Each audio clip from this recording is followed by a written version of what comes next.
Adam Carlson here in conjunction with Murphy Entertainment Studio to bring you my second annual fantasy football preview. Without further ado, let's just get on into it. Um, I'm going to start with a position by position rundown, and then I will give you my top 10 uh, overall. Let's start with quarterbacks. Now normally I say just wait on quarterbacks. There are enough good ones, but there are three guys that I see this year: Patrick Mahomes, Lamar Jackson, and Russell Wilson that are worth top 2 round picks.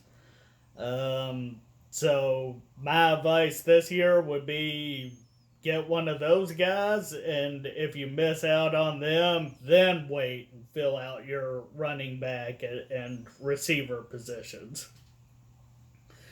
Now the running back position is now and will probably always remain the most important position to fill in fantasy football, simply because there are not very many of them, and most of them are frankly not very quality. So fill those running back spots early. That's all I. If your league requires 2 running backs, then you're definitely justified to spend your first 2 picks on those. Or if not, you should definitely have both of those spots filled in the first 4 rounds. Um, Receiver, that most leagues require you to have 3. In my opinion, you should have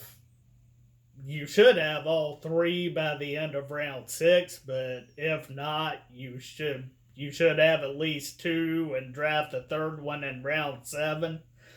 There is quite a bit of depth here, but most teams carry and use at there are more 4 receiver sets these days, so uh, a lot of receivers are being getting a lot of use from different teams these days. So there's a ton of depth, but I still say you should get at least one stud in those first 3 or 4 rounds. Tight ends, I see 2 that are worth late first, early second picks, and Travis Kelsey and Kittle. And you could probably throw Zach Ertz in there in mid second, or mid to late second. And if you don't get any of those guys, you should probably just wait on tight end, because they're like 20 guys that may as well just be the same guy after that. And kicker and defense. I will repeat what I said last year. You should not be drafting a kicker or defense until the last 2 rounds of the draft. Somebody's going to reach for Justin Tucker. Somebody's going to reach for Steeler defense. Let them. You don't be that person. There are going to be plenty of good options in the last 2 rounds. And if you miss it, if the guy you draft ends up being a dud, there are going to be boodles of options on the waiver wire. So I would say these 2 positions are a dime a dozen in fantasy leagues, but that would be overpaying. So don't draft them early. Okay, that is the position by position rundown. Now I will give you my personal top 10 overall. And number 10, for probably the first time in my life, I have a quarterback, Lamar Jackson. And here's why. Because he gets as many rushing yards as your top running back. He's basically like having a running back. He got the only the second 1,000-yard rushing season ever for a quarterback after Michael Vick, and had about 3,500 yards and 30 touchdowns to that, and you have a fantasy monster. And I should probably add that this is going to be this list is for PPR, so I will tell you which is point per reception. I will tell you when you should probably adjust for a standard scoring league, but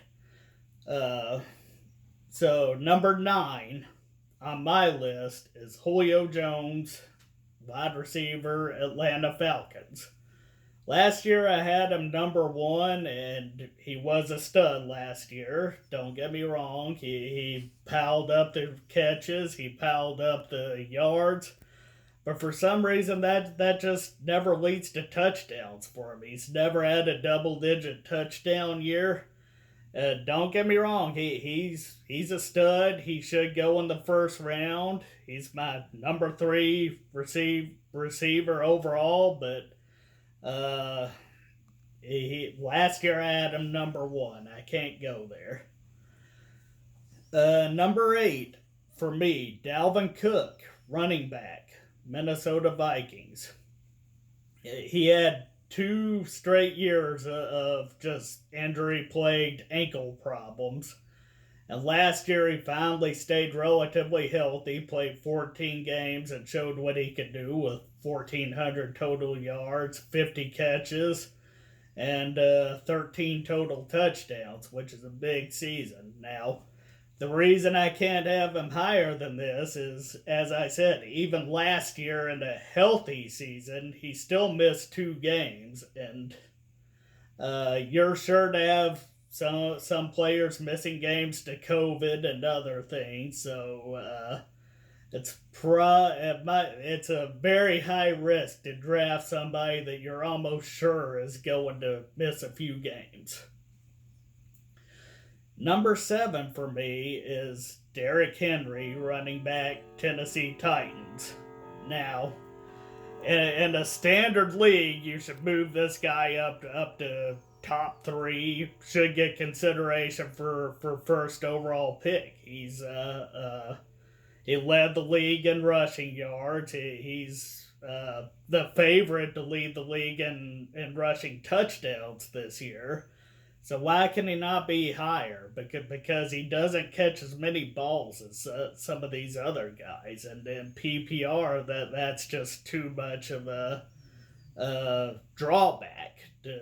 But he is just barely in my top 5 for running backs. Derrick Henry. Number 6, DeAndre Hopkins, wide receiver, Arizona Cardinals. Last year, he showed that only inept coaching can slow him down. In a bad season, when everybody was asking what is wrong with this guy, he had 1,100 yards and 7 touchdowns. There's nothing wrong with that. And this year should get better. He's in a new system with a new, I think, better quarterback. And he should be getting ready to explode. And it should be fun to watch.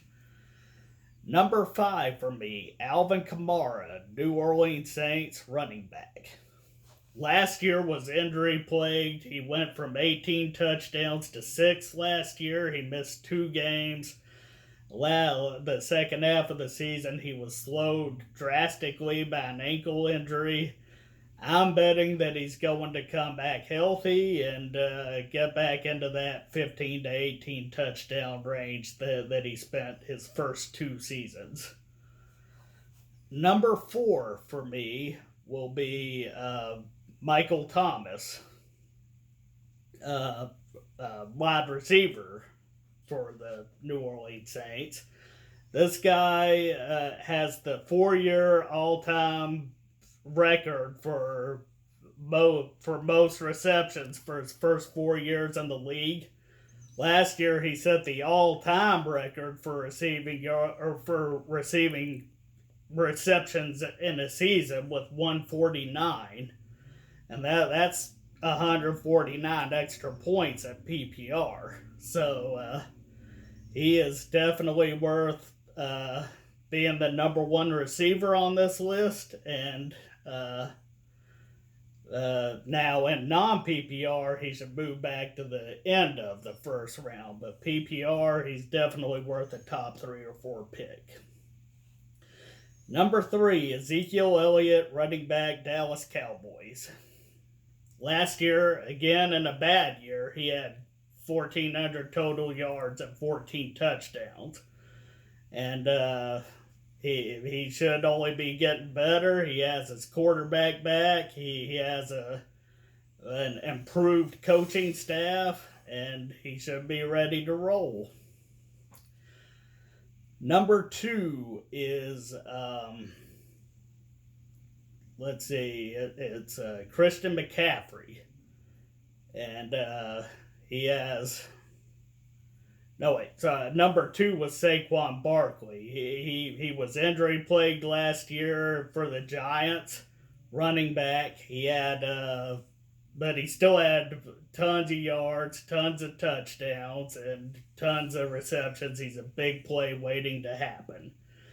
And I just gave you a spoiler alert. Number 1, Christian McCaffrey, running back, Carolina Panthers. 1,000 yards rushing, 1,000 yards receiving, back-to-back years of 100 receptions. And but most telling is both of his years being a full-time starter in my league, the team that's owned him has won. So that's my top 10. Please like the video. Please tell me what you agree with. Tell me what you don't agree with. If you think I'm an idiot, let me know that. Also, we would like to thank you for your continued support on Instagram and on the YouTube channel. Thank you very much. And Mike Murphy will be back soon with a new video. Thank you.